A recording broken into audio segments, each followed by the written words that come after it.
being demolished, allegedly because of poor quality of concrete provided by gravel and concrete. It didn't meet the required PSI pass. It didn't pass that. So after 14 months and a struggling project, if you look on your screen, you'll see that's 14 months. There is a further setback. Okay, so a lot of things are becoming more and more apparent. You got to understand, I'm not on the ground, so a lot of what I do and say has to be based on deductive reasoning. And sometimes people give me a little heads up here and there. But I'm able to, through intuition, able to come to my own conclusions.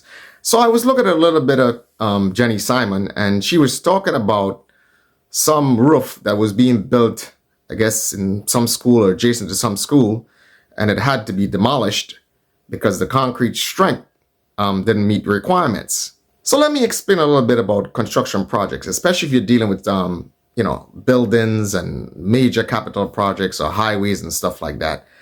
And when you're dealing with a building that houses kids and houses, community, you have to be extra careful.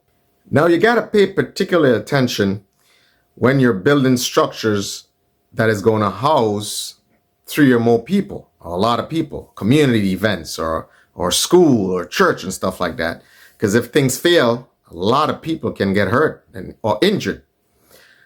So there's a lot of systems in place when dealing with construction projects. You have to understand, this is not just you pull some guys together and they may have skill, they may have technical skill, and they may be masons, carpenters, electricians. Yeah, they can do the technical work. But construction projects have to be managed.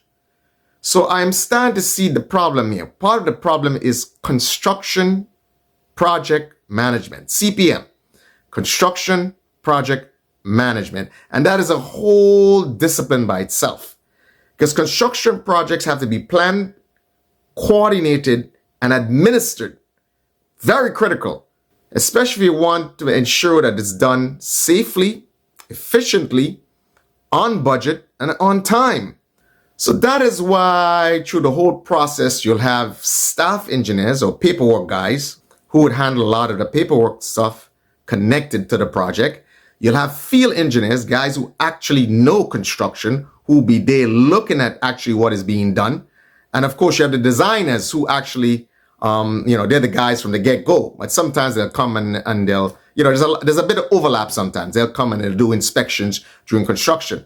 And one of the most critical things during construction is something called controlled inspections. So I understand because of Grenada's situation, they may have a lot of overlap. Like, the guy who's doing the inspection might be the one who was involved in the design, which is not a bad thing. And I understand because of budgetary restraints, so there'll be a lot of overlap. So I understand. It's not going to be one guy doing this or one guy doing this or one guy doing this. One guy might be doing several things. But it's important that if that one guy is doing several things, that one guy knows exactly what he's doing in those several things. And that requires a certain level of experience. So what you have is that you have a system in construction, rightfully so. So it's critical that you monitor, ensure things are being done according to the plans, and you got to make sure that the plans, the construction documents themselves, is actually done properly. Because if you have poor construction documents, then what you have, the construction documents is like the information given to the contractor so that the contractor builds based on that construction document. Now, if you have horrible construction document, then the contractor will take those instructions. Unless, of course, you have an experienced contractor and then he will coordinate with the engineer and go back and he will have what you call an RFI. You say, oh, well, I see this doesn't make sense. Can you clarify? So I believe a lot of these projects, there's a problem with the construction project management. That is the major issue. Because on a site, you have so many things happen at the same time that if it's not coordinated properly, then you will have chaos and disaster. And if there's proper supervision and construction project management, a lot of the things that are missed would not have been missed. Because, for example, now, when you're bringing concrete to a site for a pour, before any of that is done, you have to take a look at the mix design, okay? So there's a special mix design based on the required PSI of the concrete. And that in itself has to be looked at by the engineer and approved before you even do the mix design. And then on the very day when you come at that batch of concrete, there's also a little check and balance in the field. There's slump tests, okay? And slump tests will give you an idea of the workability of the concrete, of the strength of the concrete, based on whatever the concrete is being used for. And all of this has to be documented and reported. So these checks and balances are critical. And if they're missed, then you end up with problems like those, where you have to demolish. You have to understand, this is not sheetrock. This is not carpentry where you pull out a nail and you replace a piece of timber or something like that. This is concrete. When it gets hard, the only solution, if you made a mistake, is a goddamn jackhammer. And that involves a hell of a work. So you try to avoid those mistakes. So what I suspect happened, now concrete achieves its required strength 28 days. That's why you always hear they talk about 28 day strength.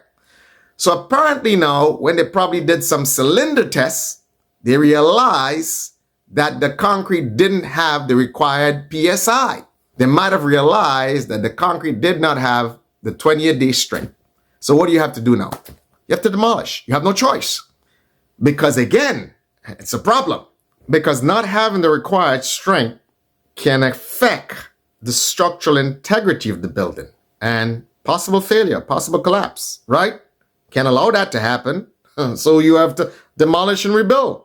So in the actual design of these concrete slabs, whether it be roof, floor systems, there's different loading pattern, okay? Totally different loading pattern. And based on that loading pattern, the designer would have a certain strength requirement for the concrete.